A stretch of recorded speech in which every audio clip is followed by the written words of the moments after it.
Hello and welcome to another edition of Inside the Burrow, the FAU podcast for and by fans. My name is Dan, joined as always by Jack and Shane. And tonight we are going to go over the Old Dominion victory, FAU defeating them in Norfolk 43-3 was the final score. We'll also go we won't look ahead to Western Kentucky quite yet, but we will go over some larger implications of some of the things that happened in Conference USA this week. So some dominoes did kind of fall a little bit. We can talk a little bit about that, but I guess to kind of get us started, the game really, FAU, it was a game that never really was close. FAU did what we were supposed to do. Nice to see that happen.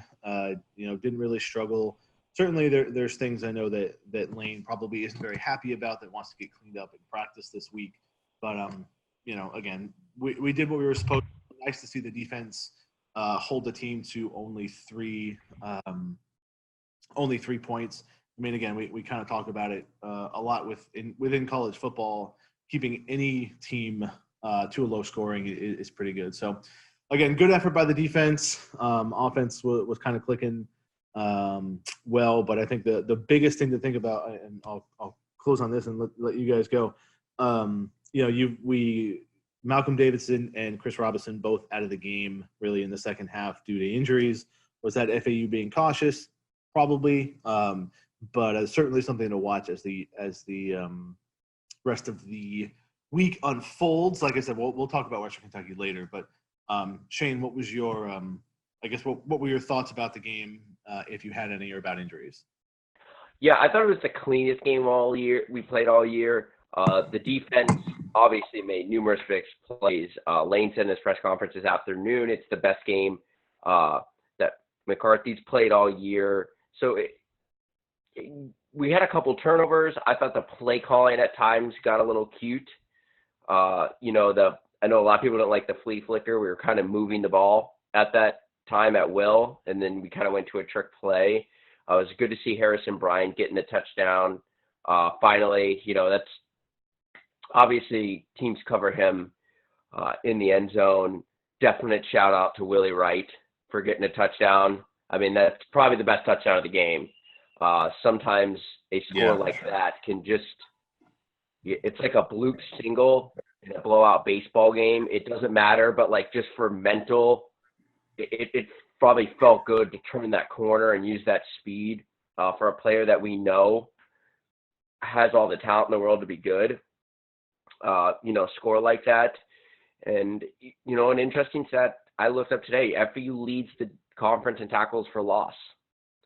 So, they make plays. So, they obviously took advantage of it yesterday. Yeah, we knew that this FAU defense was going to salivate over the idea of playing the Old Dominion offense, which is, again, we've been hammering this home all week long, is the worst offense in the entire nation. I mean, and we saw why. They don't really have any pieces except for that one wide receiver. His name is slipping me. If you guys remember it, say it now. One wide receiver who's so good. Bobby Wilder, the Old Dominion coach, said he's actually going to be redshirted. He was a transfer from Power 5 school. He's now going to be redshirted. Eric Kumar, he for Virginia Tech. What was it, Shane? What was his name? His name is Eric Kumar from Virginia Tech. He transferred there after last year. Yes. Yeah, and he he had 99 yards yesterday on 10 catches. Not bad. He was the only receiver for Old Dominion that had more than one catch. But beyond that, their offense is bad. So good for the defense, especially for Leighton McCarthy, who played really well yesterday. I was a bit worried because we're going to go into injuries in a second. But the defensive line got banged up. 3 different players. First it was Ellis, then it was Bonner, then it was Davis. They all got hurt on the same drive. And, this is before Robinson and Davidson got hurt. But still, the reserves, it was next man up type of mentality. They played their spot, filled their spot, and they played well. Offense side of the ball, great to see Harrison Bryant get a touchdown, like you said, Shane. You could see how pumped up he was. It's hard not to be pumped up. He dragged 3 defenders while diving for the goal line. That was awesome. The Willie Wright play, I mean, we've talked about it, how, his personal struggles, and he's been very open with his confidence issues, which I commend him for doing. And to see him get back on the score sheet again is awesome to see. And the Anton touchdown was really nice as well, guys. He practically went untouched. Lane Kiffin had his hands up in the air saying touchdown before he even went past the line of scrimmage because he knew the blocks were there and that he could outrace everyone. So good all-around game to see. A good team is supposed to beat a bad team like this, and that's what happened. So now that that's over with, we should move on and get ready for a really challenging game in Bowling Green. And we just don't know how to do that if we don't know the status of our star quarterback and our number 1 running back who started the season as a number 3 running back. Lane said it today in his teleconference that he is worried about the depth at running back right now. The amount of bodies that we have lost is worrisome. We don't know the status of Davidson. We don't know the status of Robinson. We know that he wasn't wearing a sling at any point, but we also know that the media team did not clear him to play in the second half. We asked Coach, are we going to see him on Saturday? And he says the same thing he always says, no matter the injury, no matter the player, well, I hope he plays. So we don't know what's going on there. Do you guys confident moving forward if Tronte is going to be the next man up? Do you think we can go to Bowling Green and play a perfect game, which we're going to have to do in order to stay in this conference race? Well, I kind of love how Lane's always just, I hope he plays. I think Larry, him taking a week was maybe purposeful, just to get him some extra rest. So hopefully, a couple weeks off. None of the injuries seemed serious. None of them. I think Corral Smith was the only one that truly went back to the locker room and went. And if you follow some of the players like on Instagram and stuff today, you could see, if you follow some of their stories, it didn't seem like there was anyone with serious injuries. But, with FAU, you never know until kickoff, next week. But, everyone's kind of dealing with injuries right now. There's not a team in this country. It's that time of the year where everyone's just banged up. There's not a player that's 100%. So FAU's going to have to go out there and ride out a victory. As for your question, Jack, I don't know with Tronte. It's you got to be able to throw the ball. And I think with experience, as someone who plays, it's someone almost like Driscoll, where it kind of starts as kind of a running offense, and then slowly his passing opportunities kind of expand, which Tronte can obviously do. With Driscoll, that playbooks every week seem to expand a little bit, and they let him do a tad more. Now it helped. He had, like 3 seniors on the offensive line, Reggie Bain, a junior at left tackle, and Brandon Malton, who's, an all-conference player. We look back to that 2017 offensive line, and I think every single player except Siaka Pierre was some sort of first-team conference player sometime throughout the career. And I even think Siaka made like second-team conference that year. So you're talking about like all-conference players on one O-line together. Combined with Motor Singletary and Kareth White.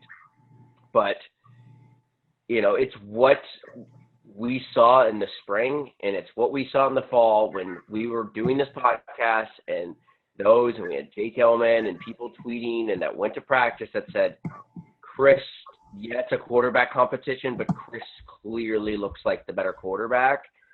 And that's kind of evident now. Tronte hasn't had a lot of playing time in his career. He went to Indiana, he got sick, came here, I think he played at the end of one game last year in the Bethune game. So he doesn't have a ton of experience. So I wouldn't be entirely confident if we went up there. Yeah, and especially, I mean, Western's got, and well, we're kind of digging into it a little bit later this week, but just to finish the thought off, Western's got a good defense, and whatever the situation will be, Tronte will most likely be getting more snaps with the ones that he normally does. He'll probably be putting more packages in, more throwing packages. So we'll see. I mean, Chris played through some injuries last year. He had the high ankle sprain, and if it is an injury, it's an upper body. Fortunately, it seemed on his left arm, left collarbone, whatever it may be.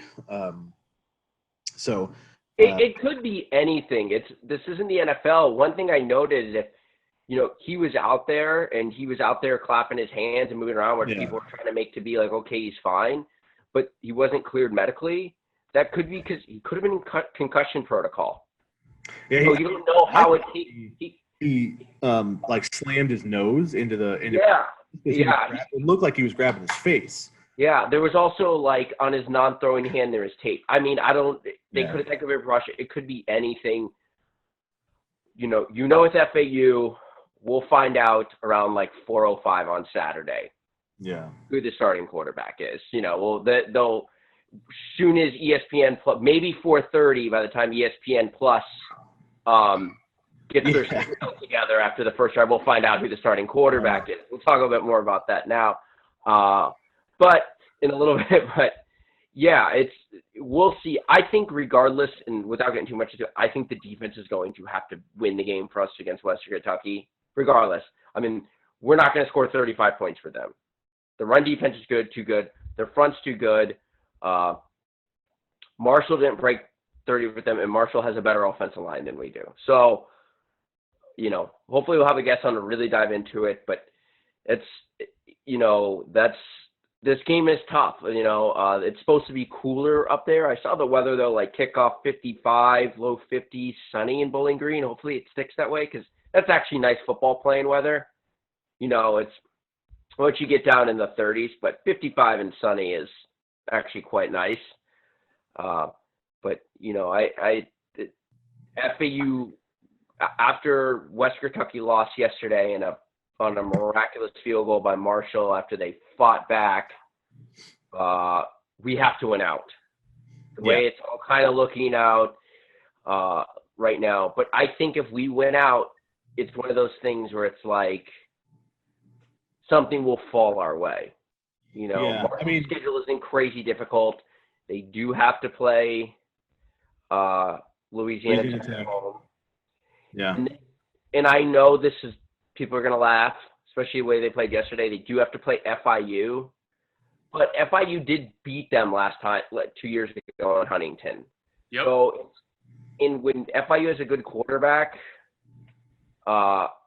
you never know. So hopefully it doesn't come down to us depending on a Panthers victory to the championship game. But let's just take care of our own business, and everything everything will fall where it needs to fall. The biggest game yesterday was Marshall beating Western Kentucky, and their kicker made 3 51-yard field goals. He got iced twice by Western Kentucky, and then made the last one, and so they won 26-3. That basically, so now FAU, Marshall, and Western Kentucky are all have one loss in conference, and so for things to go our way, it starts with us winning out. So I'm not going to get too far into that because certainly we lose next weekend, and then that's we're playing for bowl position and pride at that point. Shane, like you said, I mean, if we can win out, I would feel pretty confident. Marshall's schedule is not the easiest, especially playing Louisiana Tech with how well Louisiana Tech is playing. And, maybe Marshall's – we know Marshall has got some kinks in their armor. They were up against Western, I think 17-0. Yeah, they were – I stopped watching when Marshall was up 23-7 because I was mostly preoccupied with the, FAU game, and I figured, okay, well, Western Kentucky finally played a good enough team and they're getting exposed a little bit. And then I look up and Marshall's kicking a field goal. So, we know Western Kentucky's going to bring it, especially on defense. We're going to have to win a slugfest, which worries me. And we'll talk about the 10 ways I think we could lose this game, the 10 ways I think that favor us to win this game. But since coming here, Lane Kiffin has 21 victories as an FAU coach. Okay? 19 of them have come by double digits. So we haven't done great in the close ones. It's either we're running away with them and the close ones kind of haven't fallen our way. I don't know what to make of that stat. I think it's like when FAU's playing its best ball, we just tend to win, and then some of our competition's been tough. So we haven't been Lane hasn't really been in a ton of tight games, which I think is a good thing because we saw that stat earlier this week. I don't know if you guys saw it was tweeted out where in the last decade, FAU has lost 20 games in the fourth quarter. I mean, a majority of those have probably come from Charlie Partridge on. And I said this to somebody and a few people, what does two wins a year over a decade mean just for the perception of FAU's program? There's probably 2-3 more bowls, maybe 4 more bowl games in the last decade. I mean, that's insane. So, I mean, if you think about it, if you guys, our ability in the close games have not been great. Well, Shane, I was just going to say, I'm just happy you brought up that stat because for the fans that didn't see this tweet, FAU, like you said, FAU was in like the top 10 for closest losses, things like that for the past decade. It was leads. It was having a lead. It was horrible. It was having a lead going into the fourth quarter lead and lost. How many times did we? It was like 20 games or something in the last decade. It's interesting because I remember towards the end of Partridge's tenure at FAU, I looked it up, and it took me hours to look this up, just for fun. And it was FAU and Army in the span of like 2013 to 2016 led the nation in blown games and going into the fourth quarter with the lead and choking it away, or at least tied. I remember seeing that, and it was FAU and Army, and I just couldn't believe it. It just summed up FAU perfectly in that time. I mean, if you guys just want to pivot over to Conference USA talk, I think now is a good time because we talked about that crazy. Real quick, just off the top of your heads, a little trivia question. Can you guys name the 2 Lane Kiffin victories that were under 10 points, just off the top of your head? Under 10 points. Yeah. It's 2 wins at FAU that were by single digits. Was one of them the Western Kentucky game? No. 17? We ended up winning on that. Yeah. Can we have the rest at of home? Can we have at home? I'm trying to go through the list of conference. Okay. Western Kentucky last year. No. Last year, no. No. Okay, you guys. For the listener's sake, Air Force last year. Yeah. And then Marshall. That's right. The year before. When we took the controversy with the spread. So those are only 2 wins in single digits under the Lane. I don't know what to make of that stat, but again, it's crazy. Yeah. What's even crazier that Air Force really wasn't that good last year. But then we'll play teams that are good, like North Texas 2 years ago, and we blow them out of the water by 30, 40 points both times. So it's just crazy. I don't think it's FAU playing up or down to its competition. It's just anytime you can get a win versus a triple option team. I know we're going back to that. I consider it just great. Wow, I know we're kind of completely off subject here. Wow, we're on the subject of Air Force. FAU plays them like 2 years from now in 2021 not at Air Force in Elevation on the 20th anniversary of 9/11. So a lot of people will be rooting against us that day. But back on topic, we could talk about Conference USA. We have a couple years to think about how the United States will be rooting against FAU for on a single day.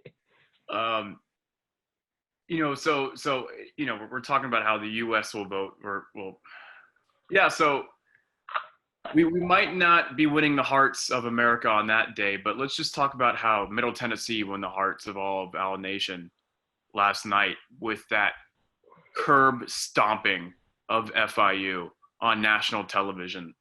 The final score was what, guys? 50-17.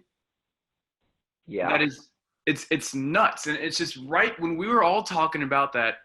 FIU has turned the corner, and that they're going to be a threat, and they can compete for Conference USA East again, and they fall on their face, and they fall on their face hard. And it was just such a sight to see.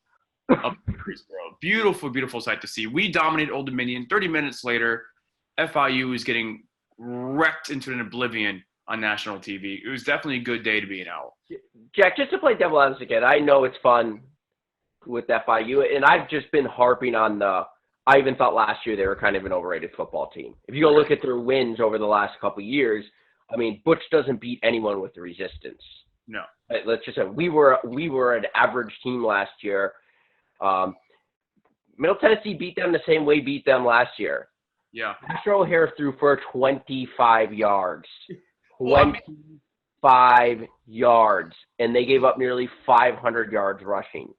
That's weather conditions, though. I get that, but man, I mean, at that point, just put 10 in the box. I mean, I don't know what to do. When you can't stop the run, and if FU's ever in this situation, I'll tell you this right now: you can talk scheme all you want. Stopping the run's about having the dogs to do it.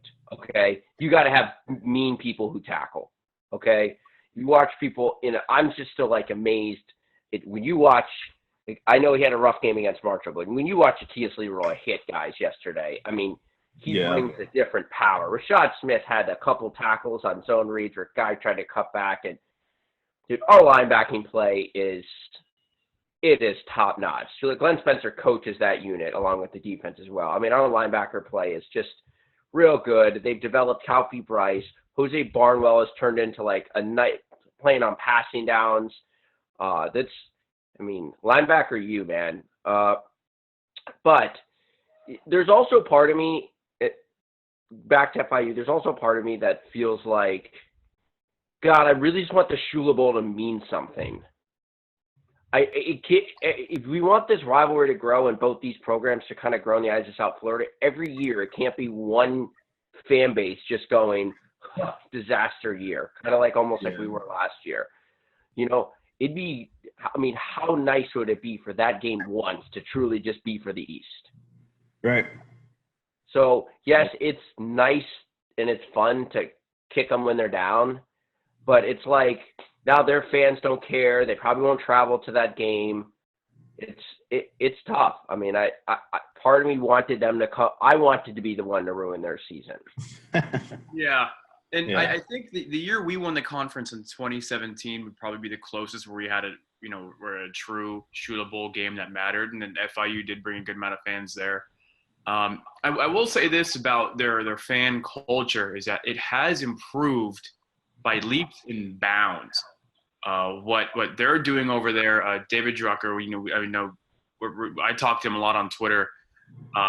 He's doing a lot of good stuff of creating a lot of fun content and making sure that going to an FIU game and having FIU pride actually means something. It's valuable.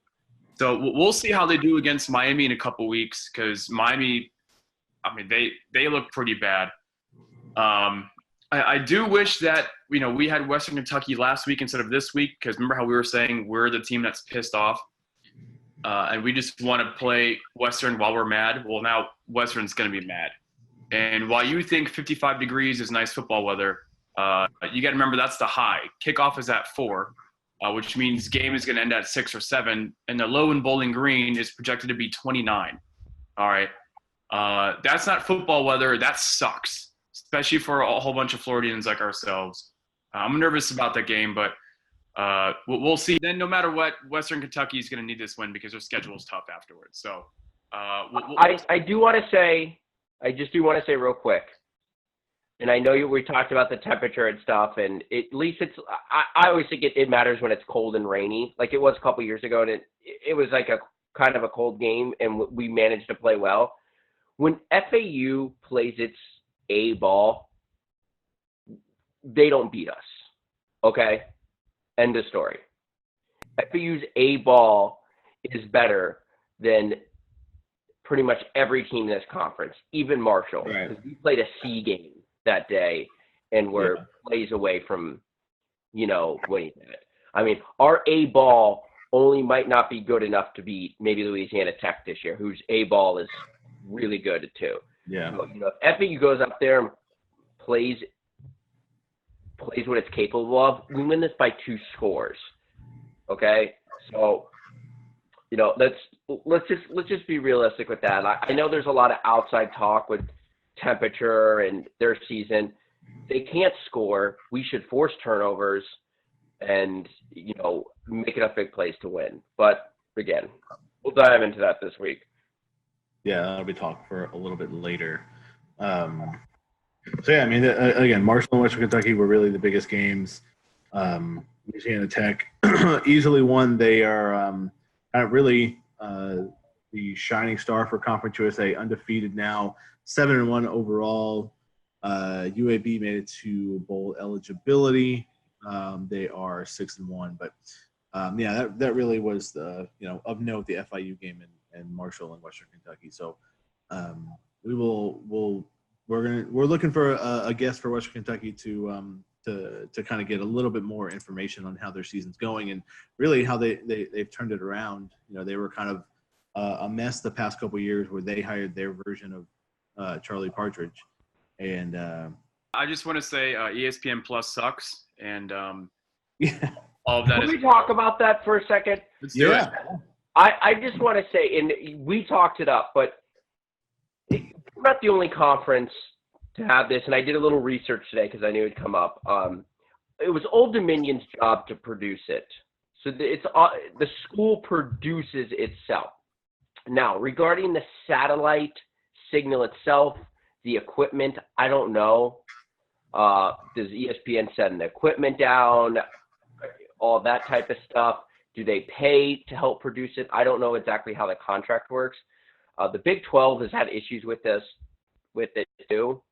So we're not the only ones. I guess there was an Oklahoma State game earlier in the year where it was similar to us, except it went even longer. But if we want to be taken seriously, by our fans, I'm going to text message with a ton of alumni and friends I graduated with, and it's constantly freezing and it's a joke. It's 2019. If you can't air an FBS football game and make it seem and have it be, like at least it doesn't have to be the ABC, game at night with goal line cams and crazy graphics. But how about just like when they cut to a replay, it's the correct play.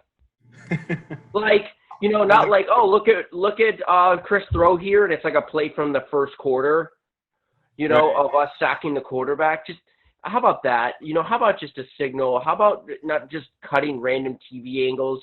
How about when you cut down to the sideline guy, he says, oh, if they can put a camera on Chris, like hinting at the producer, someone tell a camera guy to put it on Chris, and then they don't put it on Chris. It's like, we just want the basics. And if Conference USA wants to present itself as a grown-up conference, demand better. Like, if I'm an athletic director, I'm calling Judy and be like, hey, this is our deal. This is our only way to get our product out to our fans. And if it's crap, they're going to turn off the game. It's no different. And this one isn't on FAU, but as a conference, it is no different than our stadium issues. None. Well, I wonder how much was Old Dominion. I mean, Old Dominion had a huge renovation. I wonder if their renovation had some. Was this their first ESPN Plus game? Are they still dealing with stadium issues? Because we had reception issues and tons of stadium issues for a while. Okay, that should have been solved in July. No, FAU did the same thing. So I'm curious if their stadium renovation messed with anything. My theory is FAU, ESPN in Conference USA, not FAU, signs this deal, and whoever's responsible for producing it, the Conference USA schools get like no money, TV money, for this particular deal, right? So their thing is, let's just produce it for the bare minimum as possible, so we don't lose money, okay? Which is, come on. So well, that's basically what Old Dominion did. I think that the people that were doing the play-by-play was the radio crew, or at least at some point they had the radio play-by-play people for Old Dominion talking over the play-by-play inside the press box for ESPN Plus, and the whole thing was in shambles. And as someone that was all over ESPN Plus and telling FAU fans that it's worth the investment, it's embarrassing. You know, I go on ESPN Plus all the time, and I'll watch games in the Sun Belt and the MAC and so on and so forth. And we are the only conference that has these issues. It happened in an FAU game not too long ago as well, with the camera angles being all sorts of messed up. But this is by far the worst. From beginning to end, it was almost unwatchable, to the point where I want my money back, because it's embarrassing. Yeah, and unless you have amazing Wi-Fi, and I wasn't even at my house, which, like, I was watching it somewhere else, so everything else is fine. Unless you have top-end Wi-Fi, you got to sit there and refresh your computer. I missed the Harrison Bryant touchdown, the interception on the flea flicker freeze in the middle of the play. It's like, Conference USA, just do better. Give your fans the basic necessities. They have the You don't look small time. They have the ESPN graphics there, and the person that works on the graphic bugs kept having the Alabama logo up.